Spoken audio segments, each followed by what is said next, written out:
So I just want to clear things up. We do not make memes about the left and the other things because it is easy. We meme them because it is fun.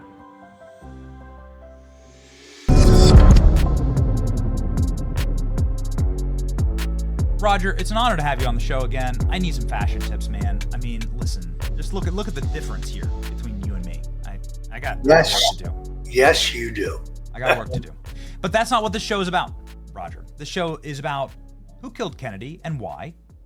And you, as somebody who literally wrote the book on it, I think we should just put it up right now. You who wrote the book on it, and you can get it here. What's the URL there, Klein? The man who killed Kennedy.com. The man who killed Kennedy.com. Man who killed Kennedy.com. Roger, the floor is yours. And I'd just like to begin by saying, you know, we've established that the government's clearly lying. So who are they lying for? And who killed Kennedy? Well, Benny, first of all, there are a number of elements of this. By the way, I love Congressman Tim Burchett, but just to be clear, John Hinckley Jr. was crouching in front of Reagan, got off 4 shots, all accounted for. Reagan was hit from behind and above. Undisputable. My next book. The Kennedy question is a complicated one because it involves, I hate this word, a conspiracy that included the Central Intelligence Agency, Big Texas Oil, the mafia, but the linchpin in it, the common factor, is Lyndon Baines Johnson.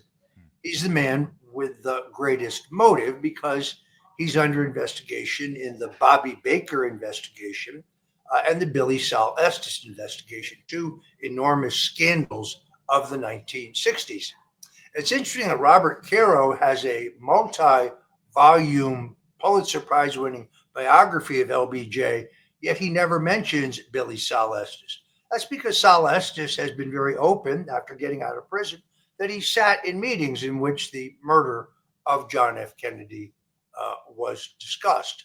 So you have to look at each element of this for motive, means, and opportunity.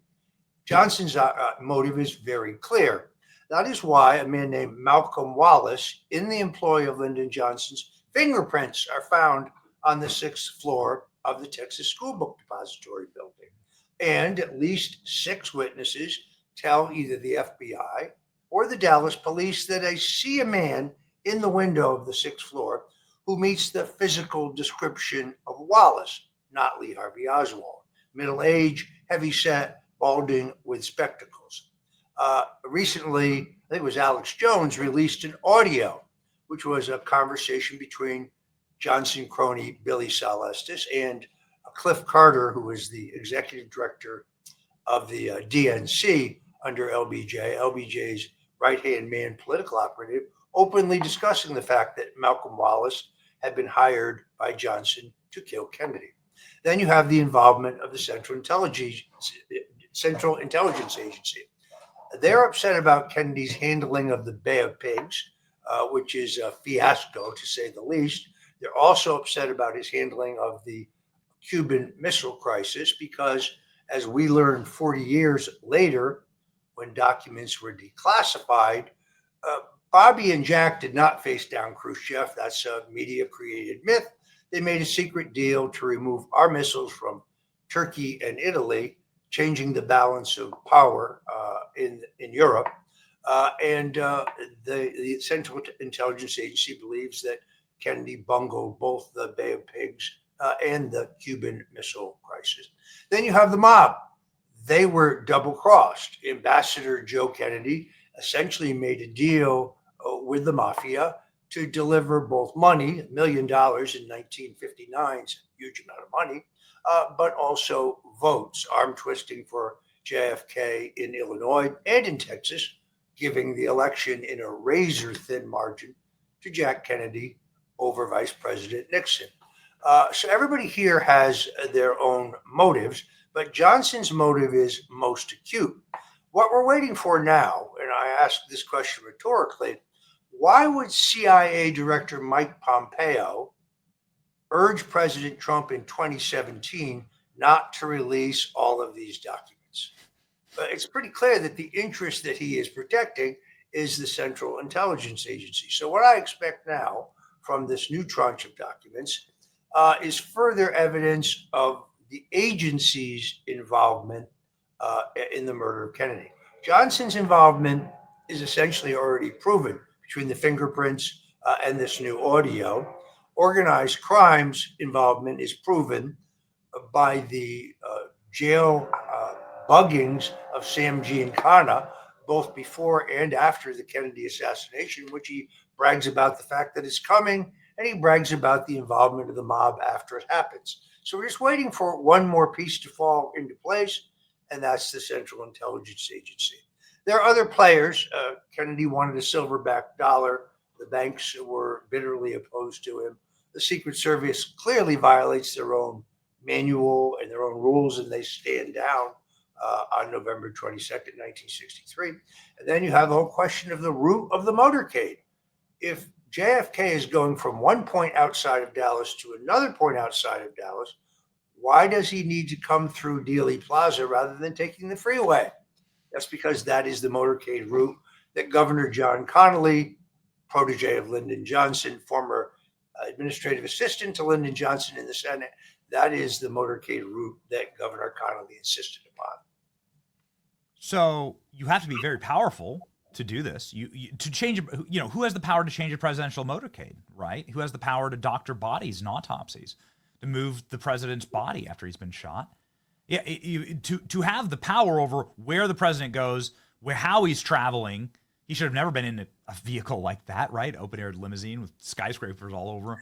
Interestingly enough, it is Johnson who insists that the plastic bubble top be removed from the limousine. It had just rained. Now, the bubble top is not bulletproof, but it would impede the aim of a sharpshooter. It is Johnson who tells Bill Moyers to tell the Secret Service to remove the bubble top from Kennedy's car. Jerry Bruno, who has written a great short book, he was JFK's chief advance man, records that he argues with Governor Connally about the motorcade route. And Connally says, we're either driving through Dealey Plaza or the whole trip is canceled. Now, governors don't normally talk to presidential staff that way, but clearly Johnson convinced Kennedy to go to Texas. The idea was to bind up the divisions between the more conservative Bourbon wing of the Democrat Party and the more progressive wing, as represented by Senator Ralph Yarborough. On the night before the assassination, LBJ goes to Kennedy's hotel room in Fort Worth and tries to convince him to put Yarborough, his arch rival, in the death car and move Connally to the vice presidential car. And JFK refuses. Wow.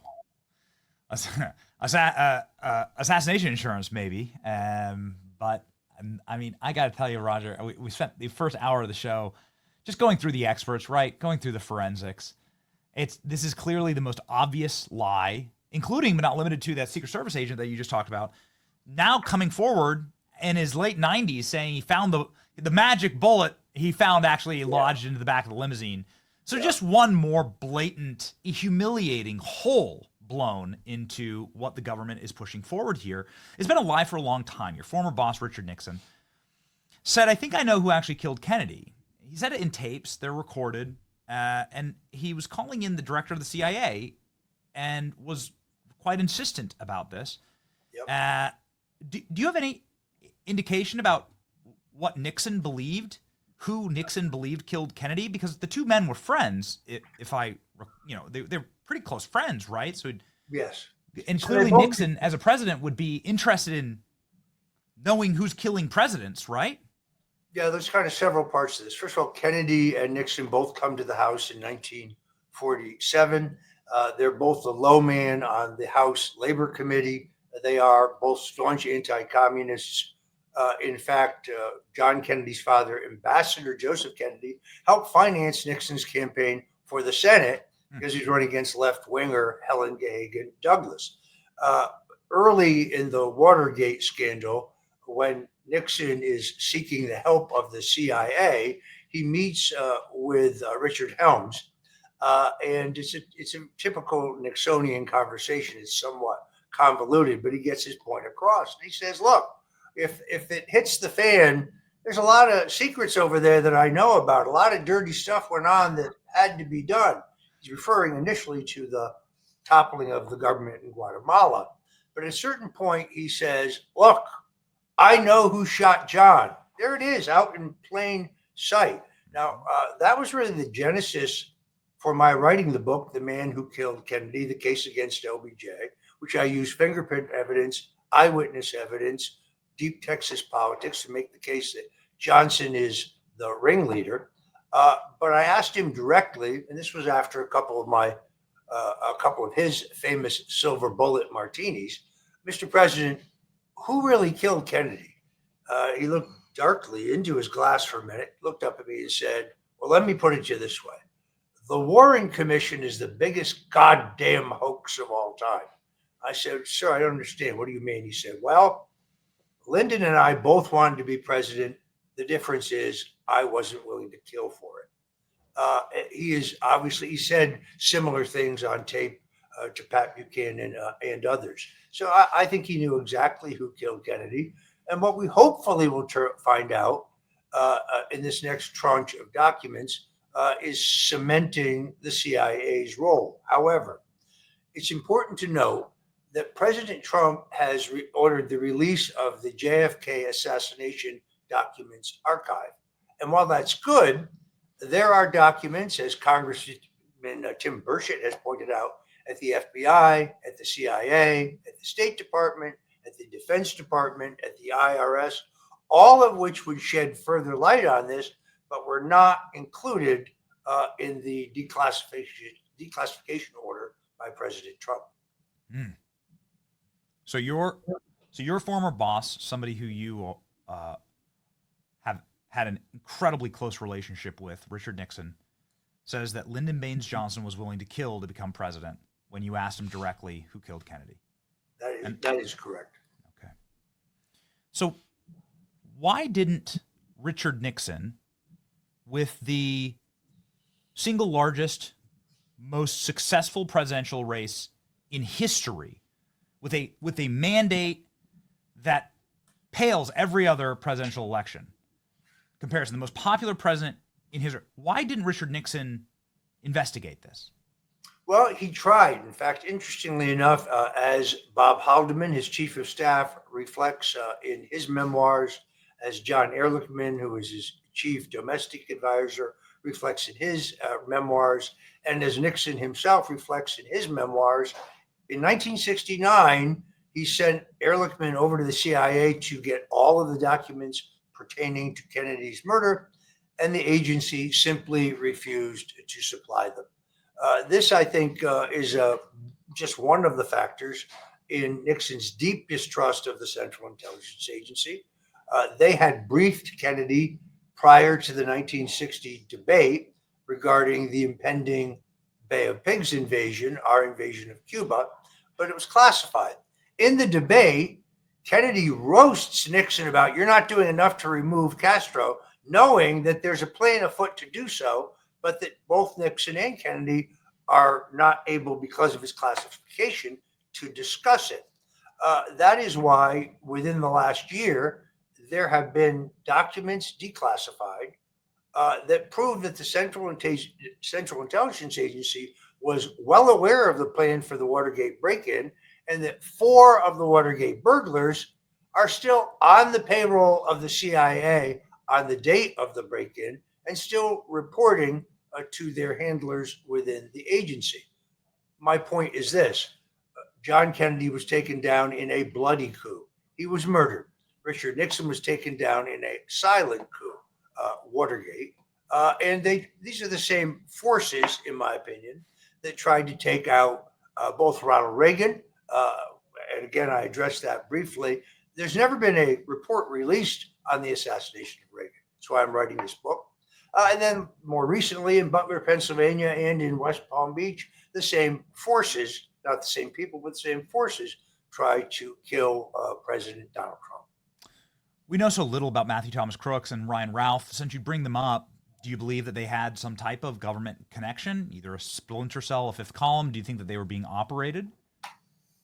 More likely in the case of Routh, I mean, he's indigent, we're told. He's behind in his rental payments. He's behind in his alimony payments.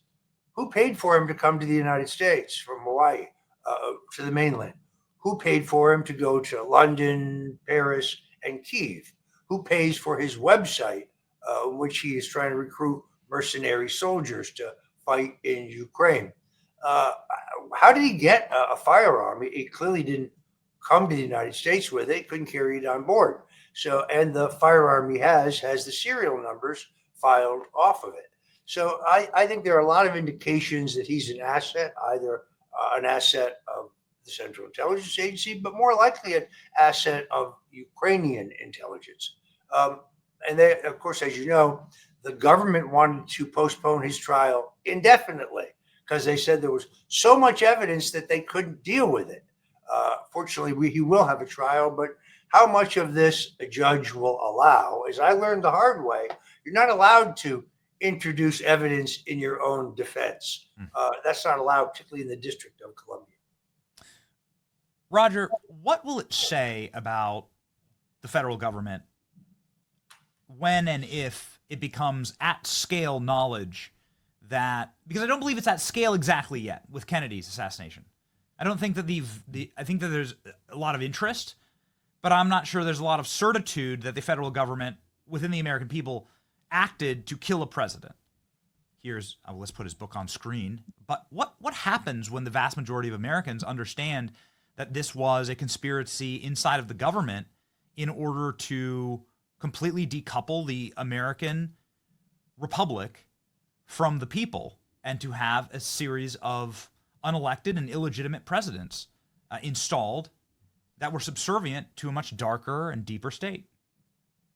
Well, I think that's probably precisely the argument that CIA Director Mike Pompeo used with President Donald Trump, that would undermine the people's confidence in the institution. But what I think this underlines, first of all, it's encouraging that even today, 73% of the people tell the Gallup poll that they don't believe Lee Harvey Oswald killed Kennedy. And if they do, they don't believe he acted alone. That despite decades of mainstream media reinforcement of a fatally flawed theory. I'm sorry, but bullets don't change don't change directions. The single bullet theory concocted by Senator Arlen Specter, then the chief investigator for the Warren Commission, is logistically and ballistically impossible, not possible. So I think the answer, of course, is that I think 1963 and the murder of Kennedy is the beginning of the deep state control of our government. This is exactly what President Eisenhower was trying to warn us about on his way out the door. Go back and look at that video. He talks about the military-industrial complex and the accumulation of power by unelected bureaucrats, those in the defense industry, those later in the think tanks, those throughout the national security apparatus, and in the military. I think 1963 is when they lose control, the American people lose control of their government. And then when you have elected presidents who were outsiders or who had plans to disrupt the globalist agenda, well, they tried to kill them. Reagan, Nixon, who they removed, Reagan, and now Trump. The beginning of the deep state as we know it. Has there been a legitimate government since the killing of Kennedy? Well, define legitimate. I mean, I have serious questions about the validity of the 2020 election. I think the political establishment was taken by surprise in 2016. Surely Hillary Clinton and her husband, who have vast experience in presidential campaign politics, are going to beat this improbable billionaire from New York who's never done this before. They got outworked, they got outsmarted, they got outfoxed, and they lost. And that freaks them out. They lose control. When I say they, I speak of the two-party duopoly. I mean, very sadly, the division in America today is not between Republicans and Democrats. It's between globalists and nationalists. I define nationalists as those who love the United States. I believe those who are for war, those who are for censorship, those who think, for example, that big pharma and big food should just do whatever they want as long as profits are fat. That's kind of one side of the divide. And on the other side, you have the people of common sense. They're not all Republicans. I see a new realignment in America in which Democrats like Robert F. Kennedy Jr., Tulsi Gabbard, a former Democrat, now a Republican, Governor Rod Blagojevich, and other Democrats who believe in capitalism, free enterprise, patriotism, a strong national defense. I see that as the new divide in America, not Republican Democrat. Roger, always such a deep wealth of knowledge. I'd love to have you on standby for the rest of the week based on what we learn in these Kennedy documents drop. And you should be on standby on Roger's social media. We've already put up his book link, but you should follow him. 800,000 Americans already do. Roger Stone, a legend, a living legend, and somebody who knows where all the bodies are buried. Man, they did Watergate to Nixon because he was asking questions about Kennedy, didn't they, man? They did. They did. It's crazy. The man who wrote the book on all of it, a friend of the show. Godspeed, Roger Stone. Thank you, Benny. Thanks for having me.